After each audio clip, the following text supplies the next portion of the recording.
Thank you all for being with us. This is a creative conversation that leads us up to the performance of What Problem by Bill T. Jones, Arnie Zane Company. And it is really the culmination, although it continues beyond the performance, of the latest iteration of the FirstWorks Brown Arts Institute partnership, which has gone on for many, many years. So FirstWorks is a nonprofit in Providence, Rhode Island, and we were really founded and are propelled by the idea that artistic creation can lift us and our whole community and contribute to solving intractable problems. And together with Brown, our many years of partnership started with DJ Spooky, Rebirth of a Nation, and encompassed year-long residencies with Urban Bushwomen and the Paul Taylor Legacy Project, most recently, Taylor Mac. And this marks the third time that Bill T. Jones, Arnie Zane Company have been with us, the third project we've done in Providence. The last one was in 2012, so 10 years ago, Story Time, which was performed at the Vet's 70-minute piece with Bill himself centrally telling one-minute stories. And for me, Bill has been an inspiration since I founded FirstWorks in 2004, both as an artist and the many, many things he activates that I hope we will all talk about. But I think particularly there's an reorganization, like a structure to the way he kind of innovatively thinks of performance, which what Problem really exemplifies with 26 community participants, one of whom we have with us today, who will be working with the company and performing with the company. And I think lastly, that this project, especially in the third year or coming out of COVID, really emphasizes the power art has to gather us. So for FirstWorks, having live performance at the center of a creative conversation, a brilliant essay, a town hall here at Brown, the community participations, engaging with the company, it widens the circle. And really grateful, Avery, for your partnership and vision and all that has led up to this project, and to all of you, each of you, for being with us. Thank you, Kathleen, and welcome, everyone. It's so wonderful to have you here with us. We're here in the Granoff Center at the Brown Arts Institute on Brown's campus, and just really thrilled. Kathleen, I think you set up this conversation so beautifully, and we're really excited to continue the many years of really productive and inspirational partnership that we've had between Brown and FirstWorks.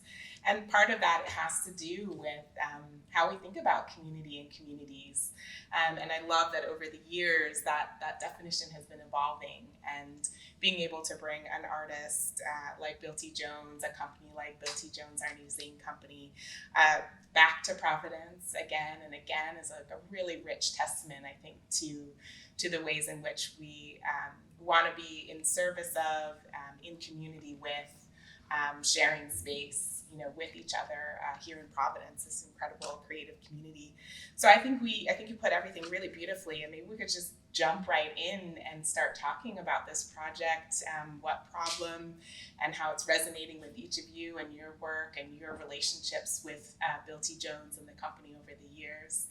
So Kathleen, maybe you want to start us off with a question. I think what would be really great is for each of you to tell us about yourselves and your presence here, and then we'll start to dialogue. And Stéphanie, since you're next to me. Sure. Buddy.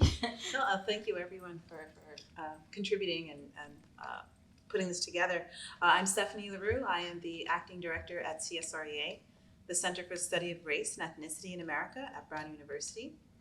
I guess I could add the kinds of work that we do here. The center was established in 1986 and has been interested in questions about race and ethnicity, how that shapes the dynamics that we are subjected to in different ways. And by highlighting research in these areas, we hope to add greater nuance to the conversations that people are having in their homes, in school spaces. And we really find that to be important, especially now. I'm Lisa Biggs. I am an assistant professor in the Department of Africana Studies, an actor and a playwright, and a longtime fan of Bill T. Jones's work, just from a distance. So I'm really excited to be part of the conversation and the production, not only from an academic perspective, but really as an artist myself. I got my start in performance on the south side of Chicago. And I worked for many years at theater and dance programs that were really committed to community engagement and community change work. And so these questions about, what is the role of the arts in society, in public art practice, movement, and performance have been on my mind for a really long time. So I'm happy to be part of the conversation. My name's David Henry. I spent most of my career working in art museums, including the Walker Art Center in Minneapolis, which was a multidisciplinary institution where I first came into contact with Bill T. Jones. I worked here at the RISD Museum for a number of years, where I did a number of artist residencies out in the community. And the last about 15 years of my career was at the Institute of Contemporary Art in Boston, where most of my career was in museum education. But when I went to the ICA, I got to also be in charge of performing and media arts. And it was there we presented Bill's work at least a half dozen times while I was there. I think I'll just leave it at that. So one of our dreams of this conversation was to set the stage for the performance to come and the week that Lisa will be spending with the company as one of those community participants, but to be able to dive into some of the humanist themes, what problem draws on texts from Moby Dick, Melville's Moby Dick, and Reverend Dr. Martin Luther King Jr.'s speeches. So in setting the stage, it's really interesting to think of this performance, this work, the way Bill talks about with each performance, you learn a bit more. And I certainly feel with my experiences producing his performances, that's true. Reflecting on spoken word coming together, music coming together, movement coming together, community coming together, and that Bill himself doesn't like to use the word dance. So instead talks about body-based expression. And love to hear your thoughts about the work, not just as a dance vocabulary, but maybe either differently defining dance or unpacking history. Maybe why it isn't, this is a dance discipline performance, but his work is something else.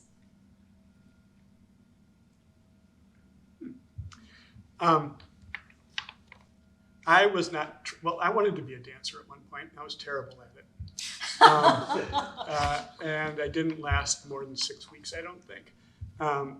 But when I was able to move to Boston and start working regularly with dancers, I came to see it as much as a visual art as a movement-based art. If you're sitting in the audience looking at dance, you're looking. That's what you do when you go to a gallery. And I have worked with a number of performers now, movement-based performers, and have a lot of conversations with them about the relationship between being in the body, being with each other and on a stage, and being in front of people who are watching. We did a program with Bill actually when I was at the ICA called Make Dance See, which explored the relationship between making a dance, dancing a dance, and seeing the dance. And what I appreciate about Bill from the very first time I met him was his relationship to other artistic practices. He was not siloed in the dance world. He worked closely with visual artists, with musicians, and saw the world in a similar way as artists in other disciplines, even though his mode of expression was through his body. And so I fully understand why he's now sort of like shying away from dance, because dance has a number of different meanings, but all of them are, I think, limiting. And I think this notion of being able to focus on body-based movement really opens it up for the way we approach it and the way he approaches it. Well, what I'd like to add to that is something that, and it's something I picked up in an interview Bill did not too long ago, where it highlights movement as equates movement with language, and I find that that's actually probably an even more inclusive approach to thinking about community engagement. Perhaps that sort of speaks to a little bit of what David was talking about with dance perhaps having some limitations to it, whereas thinking about movement as language, or language being something that many can really tap into in some way. So I found that to be particularly resonant as a concept. It's like, oh, interesting, challenging the concept of dance, but thinking about movement as language gives us more facets, a more nuanced way to kind of engage with the work, but also with one another. I thought that was an interesting way to move forward. I think that what he's also doing is kind of refusing these disciplinary concepts that people have tried to impose upon his form, or the ways that people have tried to, in the past, like to say to him, you're a Black dancer, and with all the expectations that are supposed to come with so Black dancers can only move XYZ ways. And I think his long career, really has been about pushing these boundaries about what the expectations are for a body that's raised Black, and then, of course,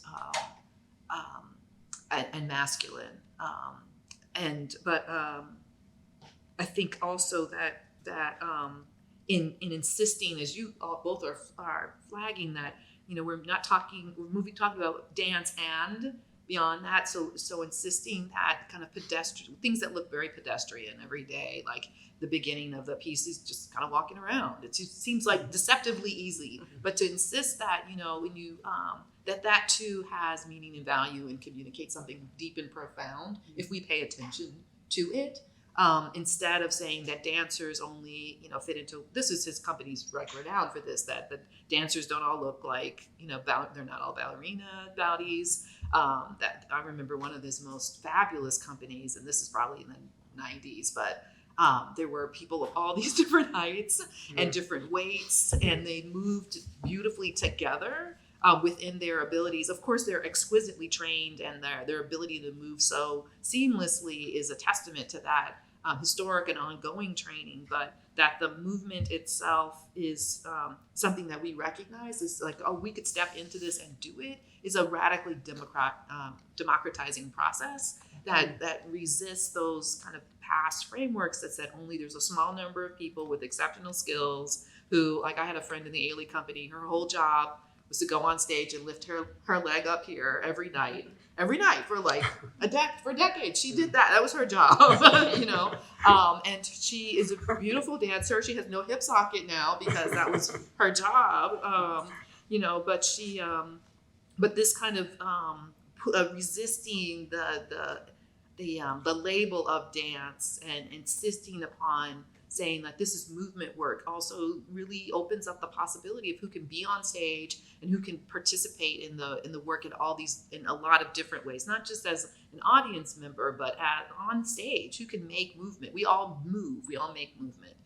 Including people with like limited ranges of abilities make movement. You can move. I think you're really putting your finger on something that I was thinking about today about inclusivity, and hearing Bill say we should all move and we should get in a room and move together and not judge. And, I was really quite taken aback, one, because, I'm producing and, the idea of being in the act, reflecting on it personally and not judging, was also really interesting to hear, because I think of Bill as being a very thoughtful, and I wouldn't have used the word non-judgmental, it wouldn't have been, but in terms of what the work is doing and what he's doing through the work, is beautiful to hear what you're saying and just reflect on the word, the inclusivity of it. Having said this, if you go to the show, you're going to see some really good dancers. Yeah, so true.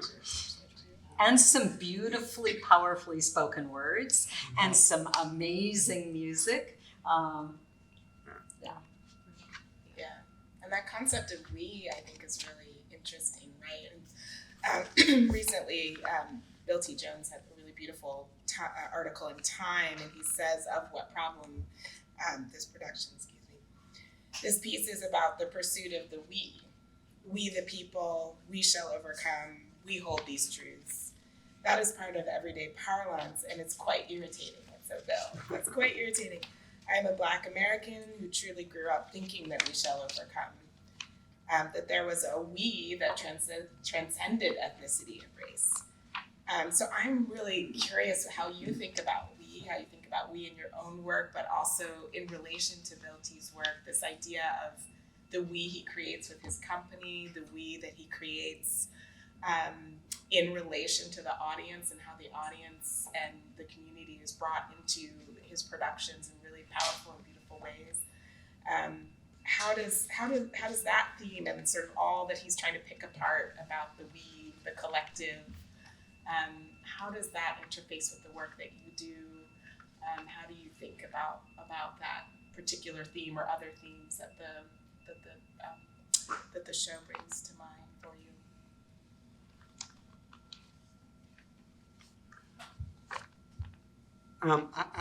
I'd like to tell a story about when I first met Bill. It was in Minneapolis, and I was in the education department of the Walker Arts Center, and he was coming to present a show called Last Supper at Uncle Tom's Cabin. In that piece, I might add, he was using the Martin Luther King I Have a Dream speech, and he asked, and we asked him if we could bring students to the dress rehearsal, and he said yes, and it was in a big auditorium, so I arranged to have 500 students come to see the dress rehearsal, and he wanted them all to have read that speech. And as you will see if you come to the show, he reads it backwards in the show. I learned the Monday before the dress rehearsal that there was a subtitle to the show called 52 Handsome Nudes. And there was in fact going to be 52, some of them, well, it was a loose definition of handsome. And they were going to be in the show, and I had to call all the principals up and say, this show you're coming to has got nudity, da, da, da. We lost about 200 people.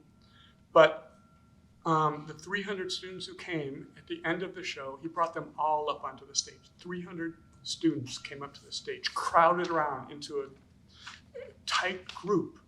And he was in the middle and spoke to them and listened to them for a good hour.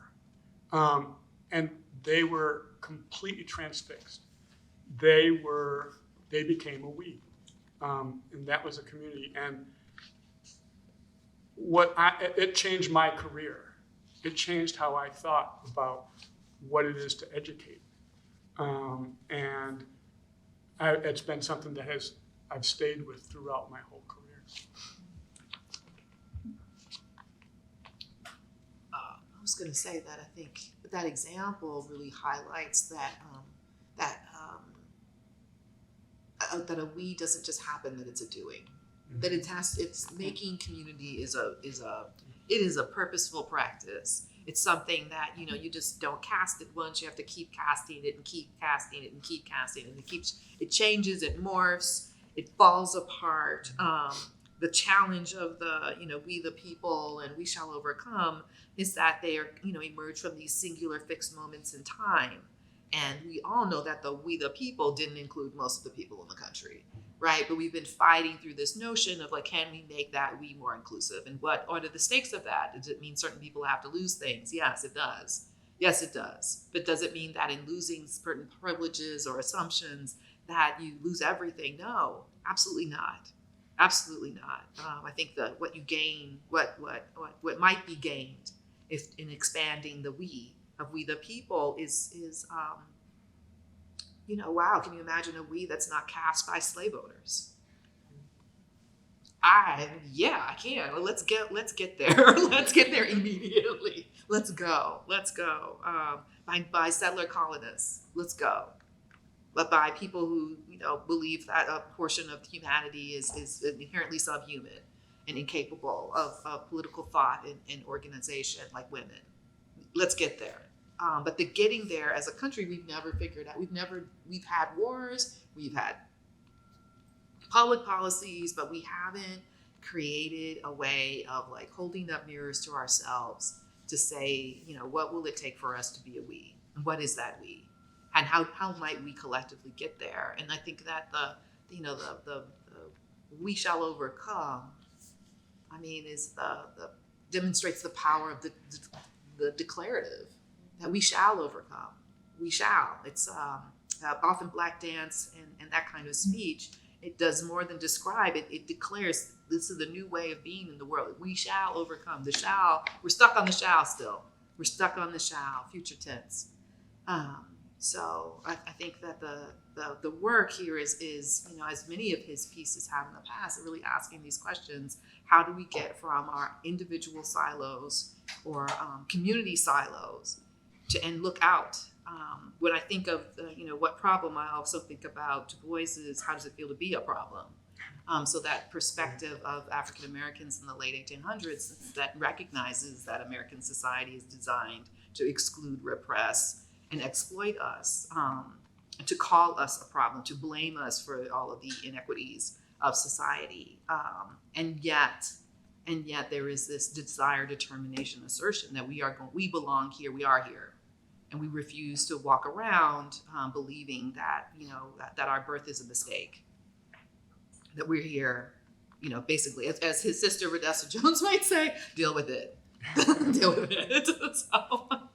Well, it speaks to the power of art, which we were talking about earlier, to create space for that exploration, right? And to allow many people to be part of that conversation and for it to evolve over time. You think about your example, David, and how many years ago that was, and he's returning to that text in this piece as well, and that we must always return over and over and over to these concepts and these things. And to me, that's the real the power and joy of an artistic lens into those topics, because it's making space for those kinds of conversations and debates and challenges, and keeping that conversation alive and not just sort of being declarative in a final kind of way, right?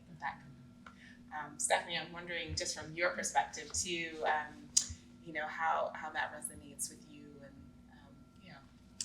I think what's really exciting about, and only way that Bill T. Jones could really put this together, the we the people, and then ending that with we shall overcome. I really see what problem this project really inserted in between there as being kind of a bridge between those things, and the kind of work that we're doing that's necessary for important conversations that are critical to happen, to take place, for any even broaching of overcoming, that work is happening here, and identifying who the we is part of that. So what's exciting is identifying what problem, making that very central in between those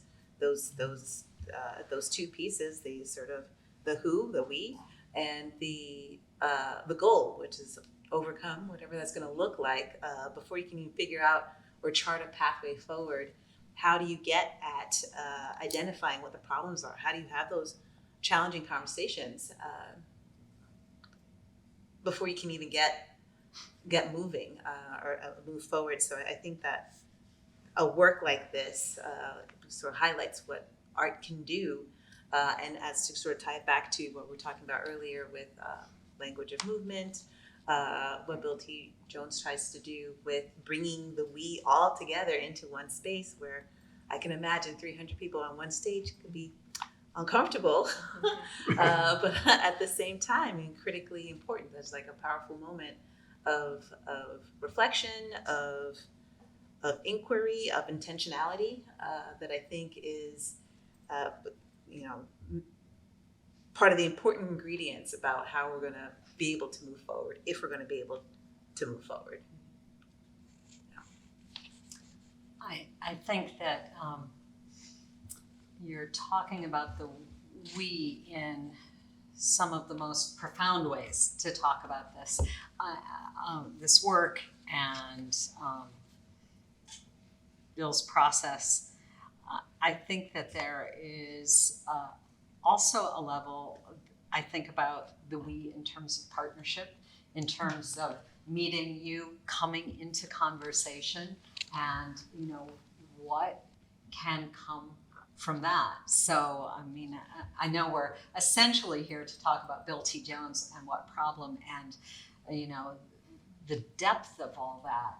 But there is another way in what you were talking about, Lisa, of action, where meeting and sitting next to you, Stéphanie, and starting a dialogue also feels like it is kind of profound. So I'm really glad to meet you. So, just. Yeah. And I wonder if you could each maybe talk a little bit about how you see the role of the artist, maybe even just today. I know that's super broad, but in terms of what the responsibilities might be for artists, what is the role in bringing communities together to be in conversation? Some of the work you're doing, Stéphanie, where communities maybe don't want to be in conversation with each other. What do you see the role of the artist in that space in this moment? I'll start with that.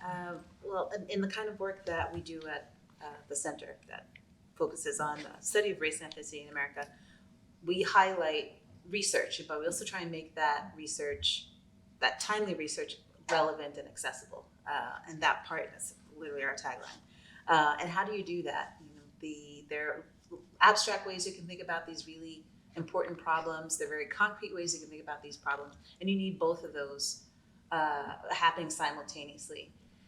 So I think the arts play a particularly important role in doing that work of making sure that there's a seat at the table for everybody whenever they're ready to engage. So I think the power of the artist, that's a huge responsibility, but it's something that is of critical importance to really kind of like, how do I get some of these more, perhaps at times more abstract ideas or things that seem like, well, how do you get to overcome who's the we? This just seems intractable. I have no way to really engage with these things when my sort of material life is as challenging as it is. How do we move forward? I think art, particularly an artist, can play a role in kind of helping to make the oversized and what's seemingly intractable much more present and much more engageable, bite-sized, nuanced in ways that people can really that can really resonate with people. And I think that's certainly a part of what the center is excited about doing. And so we do that through partnerships that we were talking about, through fellowships and art exhibits, a number of different ways to try and really bring everybody into the conversation, because there's an inherent wisdom that every human being has. It's just really trying to find those venues, those avenues to really tap into that. That way we can solve some problems. I think, to build on what you were saying, that, and I'm thinking right now about the choice of "We Shall Overcome," which is an old African American spiritual, and the power of singing as a metaphor. So forgive me, I might go all the way around to get back here, but but I'm just thinking about that moment of singing. So we shall overcome. We shall overcome. We shall overcome someday. That civil rights organizers, learn that song as a practice to cast the community. That meaning that people learn to sing that song as part of their training to combat racist practices. To cast a circle of insiders, to affirm that, but that singing the song also taught them the values of the organization and the struggle. They use song in order to propel themselves into the public sphere, in order to build up their courage, to affirm their commitment. Listeners heard that song and they understood they were coming, and what some of the purpose was of the event. As well. And I'm thinking here about the contrast you draw between the making the dance, the dancing the dance, and the witnessing the dance, right? So these things are all happening in that single song and in any artwork. I think the power of the potential power of artists, especially in this time, is to be that critical storyteller who is determined to affirm the value of the community. That's determined also to name a problem, and then to fortify people to come together to respond as people step out on faith. As civil rights organizers, they do not know what the future holds, but they carry with them a dream and a passion and a determination to change this stuff. And as they step out, they realize time and time again they are going to be brutalized. The dogs are coming. The hoses are coming. They're going to be spat on. They're going to be harassed. They're going to be firearmed. They're going to be Medgar Evers. They're going to be Malcolm X. They're going to be Martin Luther King. They're going to be murdered. Right? The stakes are high. But in art spaces, we can come together nonetheless to look at some of the hardest problems that are facing us in our time, whatever they are, all of the things. And there was an invitation in art to come together under the frame of art, right? I work with women who are incarcerated who make theater. And the only reason they can get on stage and talk about the issues that are facing them, whatever the big long story is that brought them to prison or jail, the conditions of confinement, and then their desires for the future, is because they say, oh, we're just playing. It's just theater. But those women, they are doing every day in rehearsal, in devising work, in performance, and in the aftermath of the work, they are doing the hard labor of casting an alternative community amongst a bunch of people who've been thrown away, despised, considered disposable, hated by our society. And yes, some of them did some things and they hurt other people, but as a group, they are despised by our society. And yet they come together to say, no, this is I rebuke that notion, 1, 2, because I have something to say about how I got here. And it's urgent for me to tell this story. They are not telling the story is killing them inside, which is why they're willing to take the risk to step onto the rehearsal boards and tell. And I think that can be the hard work that artists do in their time. It's hard. It's really hard to be the person who reaches out to others in order to create that kind of ritual space in which human story can be told, can be held, and then shared with other people so that we might individually and collectively understand who and where we are. Even if we don't fully see ourselves in the work, that's fine. You've learned something about something that someone else is going through.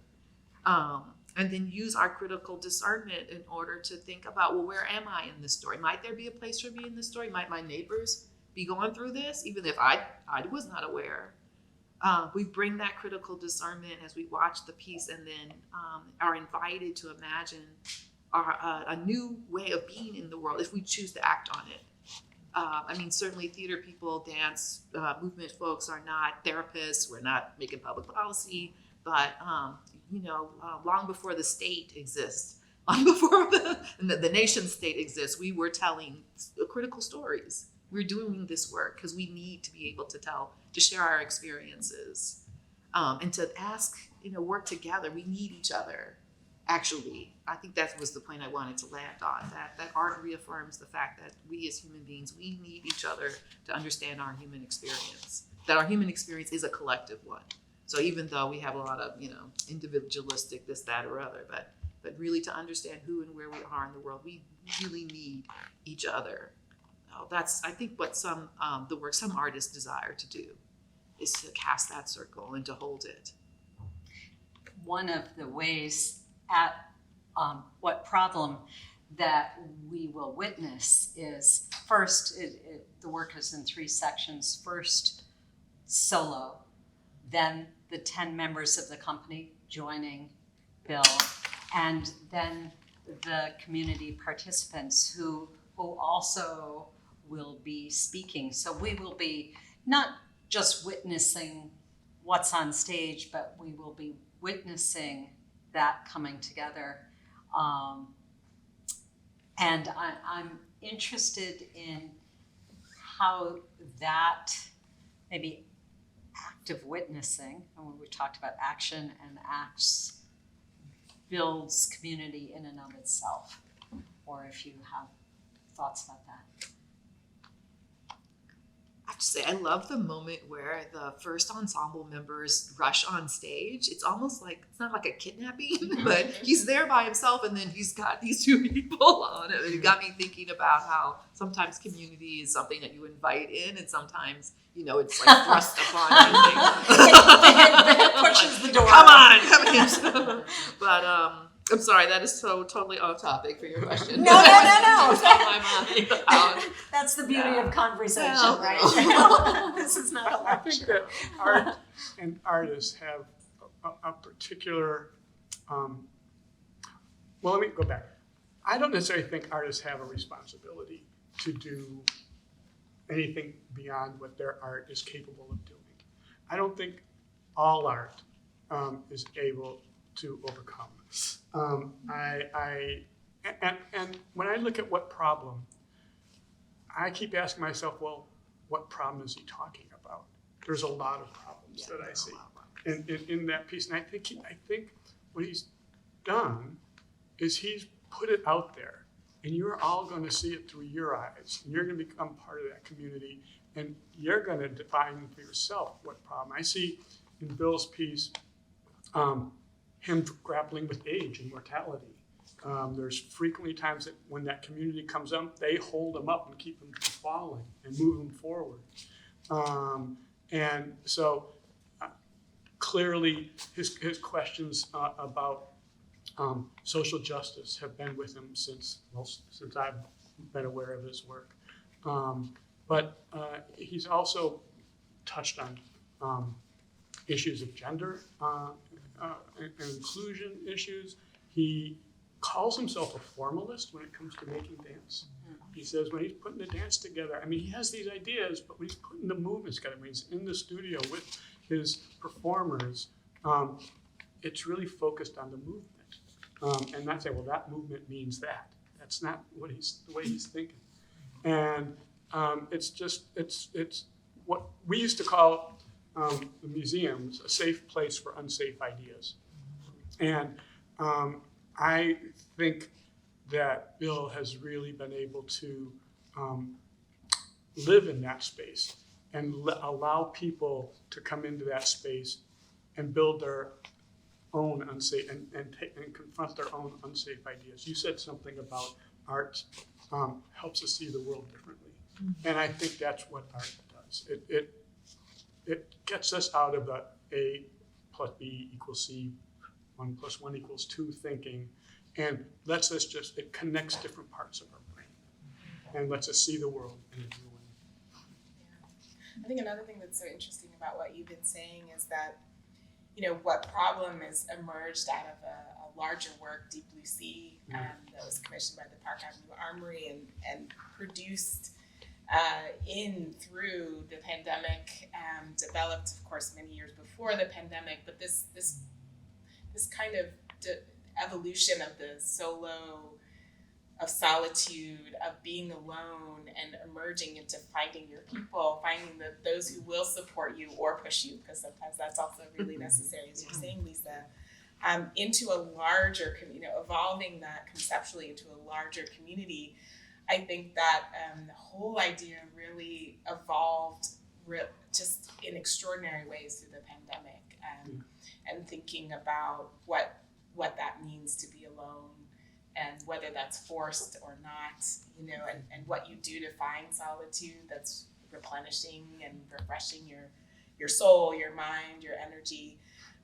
And so I'm really curious kind of what you hope people who see this particular show in this particular moment bring home with them. Are there things to think about in advance of the show that kind of make you maybe a little bit more open to this evolution between, or I don't know if it's an evolution, but a kind of navigation of the solitude and the communal? Are there things that you'd like people to think about in advance or while watching the show? Well, for me, a sort of powerful metaphor that emerges from this piece is, well, the presence and invocation of water and movement through ocean, as ocean, language also being fluid, just the themes of fluidity, and this sort of tying back to Kathleen's comment about community, how especially in these times, we've needed a great deal of adaptability and fluidity to just maintain, to just recenter, given so many challenges. And I think one of what I hope will be equally striking for those that go to the show and see the piece is that relationship between that fluidity, movement, water, and also resilience, how all of those things really come together in just a very powerful way in this performance. I think that at least for me is something that's a treat you should all gift yourselves. I think that maybe one of the things that we began with today, that like what is dance and who may do it, who could do it excellently. That invitation to always be moving, not only physically, but also kind of the larger idea about movement, adaptability, flexibility that you raised, Stephanie, about it's easy to get fixed and siloed and caught in ways of thinking and being in the world. But if nothing else, please, I hope the pandemic reaffirms and reaffirms that some of the old ways of being in the world they were not healthy, they were not life affirming, and that we need not go back there. We need not repeat them. That we can individually and collectively figure out new ways of being in the world that encourage human flourishing and support every person's well-being.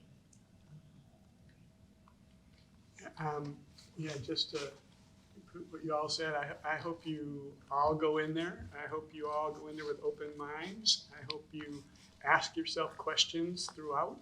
I hope you listen to what your brain is saying, what your heart is saying, because I think he's going to bypass your brain a lot and go to your heart. Well, thank you. That's a great place to maybe end, but also to invite us to continue the conversation, and that this piece does invite conversation into the future. I don't know if there's anything you want to add to that, Kathleen. I think we are so in accord on that we're talking about a really amazing, spectacular, profound performance experience at the Vets Historic Theater that for the artists has taken years, for BAI and FirstWorks has taken fewer years, but years, and that it be part of a continuum that plays forward in, you know, what each of you shared and the work that you are doing, and that idea of live performance at the epicenter as the catalyst it is really meaningful, and where I hope we go from here. Just the beginning, from this gathering, the gathering around the performance, the gathering and rehearsals, that we move forward. Thank you. Thank you. Thanks.